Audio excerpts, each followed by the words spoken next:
Calling all angels, welcome in. It is time once again for Wings of the Angels recap time. So let's get straight into this. This was an eventful one. A lot of fun to be had. Whoop, there we go. Hold up. Gotta shrink myself down a little more. There we are. Alright. So yes, definitely one of the more eventful weeks. I was definitely shocked to see some of the action that took place. So let's get into it with the first of the matches. Or rather, this was the third match, but it's the one I want to lead with anyway because I just genuinely couldn't believe what I was seeing. So, Portland Thorns, a team I had pretty much expected to regress. And to be fair, they do not look great. They are making a lot of errors, and I mean a lot of errors. But things have been bouncing their way in these first couple of days. Definitely some lucky breaks had to happen for them to get the initial win over Washington. And now facing the Seattle Reign, they come away with a 2-0 victory in spite of the fact that, to be honest, they were outplayed. Like, just plain, straight up, like, poor decisions through a lot of it. Straight from the beginning, you had Cassandra Boger getting a yellow card at the 8-minute mark and then red carding herself out before we even were 10 minutes into this match. So, already 11 on 10. You're expecting Seattle to dominate, but they just could not manifest anything. And instead, Pietra Torden gets a corner, knocks it in off a corner kick, and it's 1-0. Less than 10 minutes later, you have Turner hitting a breakaway goal. Again, all of this 11 on 10. So 2 shorthanded goals in a game where Seattle had possession for nearly 62%. Very clean domination of possession, domination of shots, more than doubled Portland in shots. But in terms of shots on target, they were even 4-4.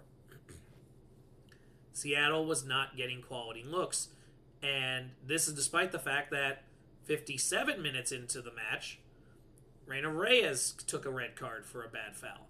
And now it's 11 on 9. And Marie Muller takes a yellow 1 minute later for the entire last half hour of this game. Seattle had an 11-9 edge with another player having a yellow card and not being able to play as aggressively. And yet, in that entire half hour, no goals were mustered.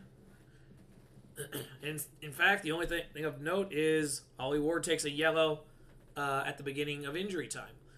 So, on one hand, this is impressive that Portland is able to maneuver their way to wins here.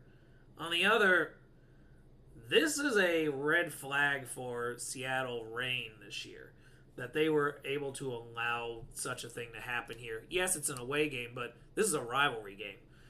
And this really came across like you were not prepared for this. So I will be curious to see how they respond. This deeply concerns me. We have not yet gotten to the point where I'm doing a power rankings yet. That's going to happen after this week of games. I want to let all the March games play out before I started passing that judgment. But yeah, I need to see something from Seattle this week to prove that they're not a little bit of a mirage. Anyway, let's get to the other 2 matches, which actually did come into a tie. One that I had expected. The other surprised me. I thought Orlando had multiple goals in them here, and yet here's Denver is picking up their first points as a team. Or first point. They actually started with a lead here with Melissa Kostler picking up a goal in the 24th minute. However, that's about it on offense. And eventually, Barbara Banda for Orlando picks up off of a header, gets a goal, And she is responsible for 100% of the goals on this team so far. That tells me there's a deep limitation in the Pride this year. Now, that said, Orlando did dominate this team. In addition to the fact that Denver had 3 yellow cards, Denver with the 3 yellow cards, Orlando almost tripled them in shots, 23-8, and more than pentupled them in shots on target, 11-2. So they were getting their looks.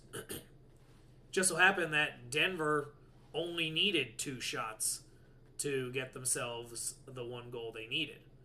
But Orlando, in spite of a dominant effort in most parts, was not able to rack up the points. And despite 2 fairly decent performances, they have dropped all their points to Seattle in week 1, and they dropped 2 out of 3 to Denver here in week 2. So they are sitting a lot farther back than... All right, you may note an edit there. I had to cut the thing out because I was trying to get the standings board to show up here, but the table just did not want to cooperate. So I ended up going into video editing and cut it out. In any case, though, as I was saying, when you getting back to it, yeah, this is far from the ideal start if you're Orlando. Definitely something that they need to be concerned about here. But let's talk about the other cause for concern there. Washington Spirit, who also are coming away only with a single point in their first 2 weeks, as Racing Louisville picks up their first point of the season with a 2-2 draw. In this one, Louisville actually busted out to a lead. Kayla Fisher in the 28th minute, Emma Sears getting an assist from Fisher in the 43rd minute. By halftime, it's 2-0. Louisville is using their explosive offense to their advantage. Everything looking solid. Everything's coming up rainbows. Very early in the second half, we see Sofia Cantor get a goal from the outside to make it 2-1. And Lacey Santos levels it with just over 15 minutes to go. And just looking at how things broke down here, this was a matter of things working out where Orlando's... where it's kind of the same boat Orlando was in. Washington was dominating possession here. 10-3 shots on target. 20-8 shots overall. Over 72% possession. Like, this game, Louisville was just strapped the whole time, but it didn't matter because their offense is extremely efficient and they play well at home. This is something that should be deeply concerning to any team that looks to go in and try to beat Louisville in their building. Because I still see the Washington Spirit as a threat to take the Shield this year and to be a title threat in the playoffs as well. So when you look at that, this building is definitely a difficult spot to be in. And for the Spirit, this is a slow start. You don't want to be where you are right now. I'm interested to see what the response is. They should be able to make some moves. But yeah, Friday was exactly what I expected. I did expect Louisville to get to a draw. I did not expect them to have a lead for the entire first half and have Washington basically on the defensive, in spite of the fact that, in terms of the game, they clearly showed a lot of control and superiority in their own building. I'm sure they can't wait for that rematch, but that's where we are. Next, we have Houston and Boston Legacy. This was a 3-0 win for Houston. Again, it's hard to tell whether Houston is actually good because they straight up manifested victory in a game where they were outplayed against San Diego. And here, they did pretty well have control. Boston did control possession almost 60-40, but they were not able to turn that into anything. Most of the shots and shots on target came from Houston. They actually could have been 4-0, but their PK was saved in the 13th minute. So it wasn't until nearly halftime that Kiki Van Zanten got her goal and got them started with the lead. She got a second goal roughly an hour into the match.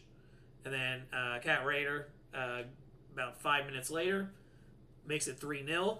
A lot of... This looks like a dominant effort, and it very much is, but at the same time, it's hard to get a read for how much of this is the Boston legacy being new and in their first away game versus Houston being an actual contender. We're going to learn a lot one way or another once they're matched up with Angel City this Friday. Two teams, undefeated, now an extremely important game that day.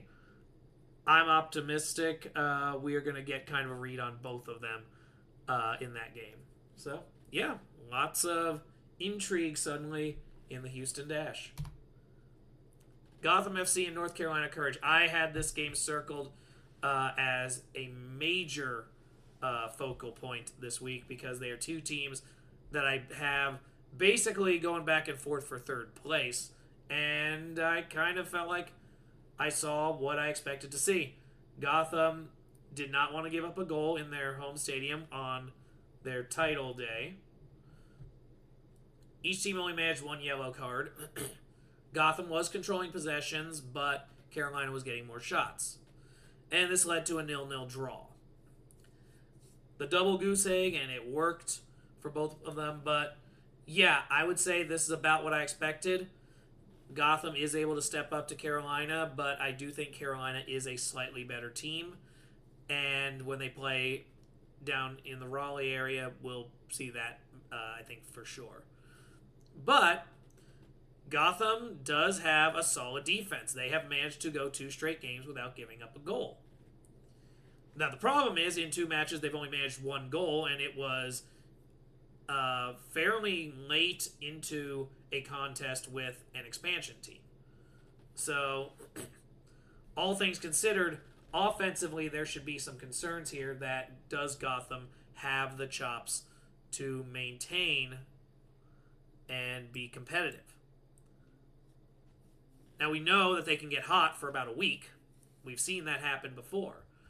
But what is their hope beyond that? Are they going to be able to make a run here in the regular season? They are still technically undefeated.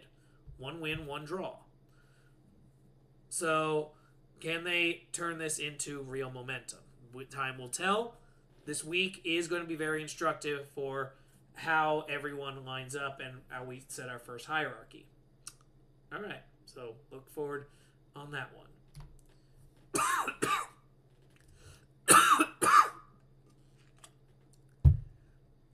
Say their name and they appear. Angel City, undefeated and untied, 3-1 over Bay. This was an eventful game. Lots of fouls, lots of goals. I've already done about a 10-minute thing, and you can go to my previous video for that one.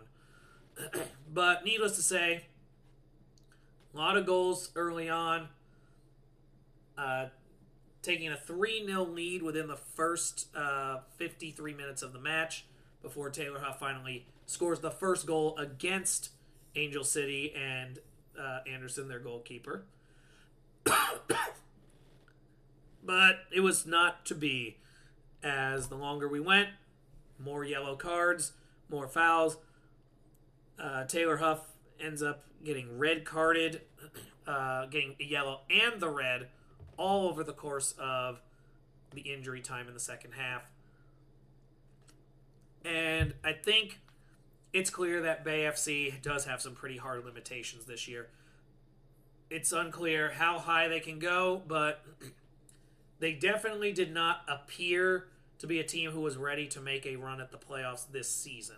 They're still getting themselves settled, so I'm going to operate on the mindset that they need another year to grow.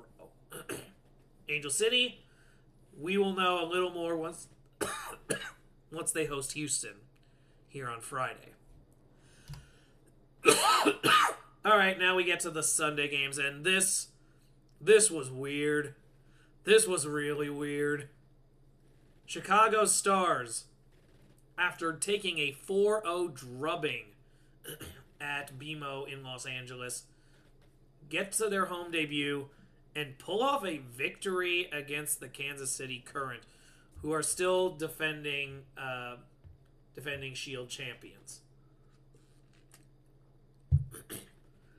I was not expecting them to take a loss early. Certainly was not expecting it to be against Chicago. But yeah, they gave up 2 goals before they got their offense going. Kansas City's offense has taken a while to get started. Haley Hopkins does manage to get a goal, but that only really counters the first goal that Tessa Delarose got for them. Jordan Haitema remains the goal that keeps them ahead. Chicago and Kansas City's possession was about even. Kansas City was shooting more, but they both were pretty much even on shots on target. In terms of it, there wasn't a lot of saves to be had. One of Kansas City's shots got stopped, and then everything else were goals.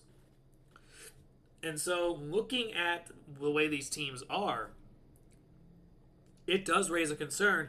Did Kansas City lose too much in the offseason? Because it looks like they've been trying to keep themselves reloaded. They are going through some growing pains. They did not show the dominant effort in week 1, though they did manage to win. And now you're taking a loss to a team that was pretty thoroughly beaten just a week before.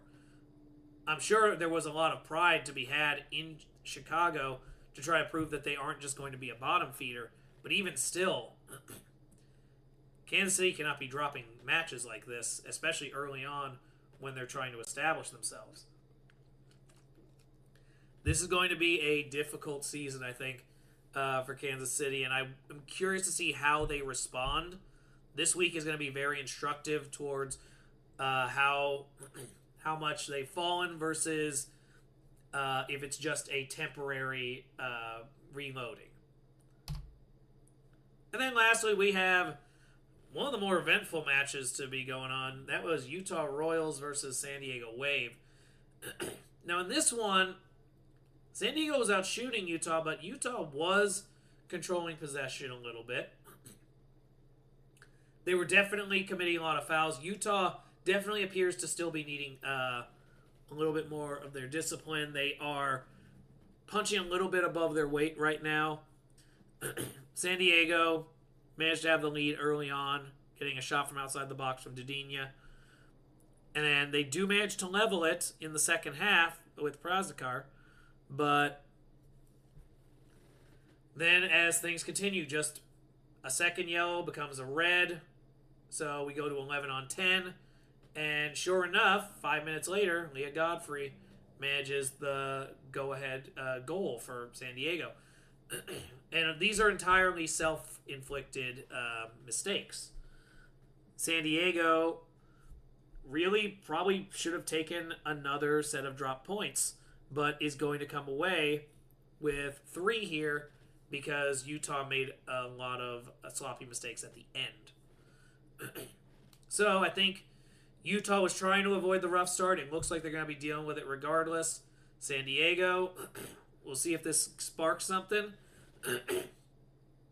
They struggled to score against Houston. Needed 11 on 10 to finally break a tie here. Is there something with their offense? Will that rhythm be reached later? We shall find out. But yeah, that's been pretty much anything and everything for this one. Up next will be the game previews. You can expect a preview of the Wednesday games on Wednesday, and then a preview of the rest of the games to pop up on Thursday. So look forward to those, and I will talk to you all when that moment comes. See ya.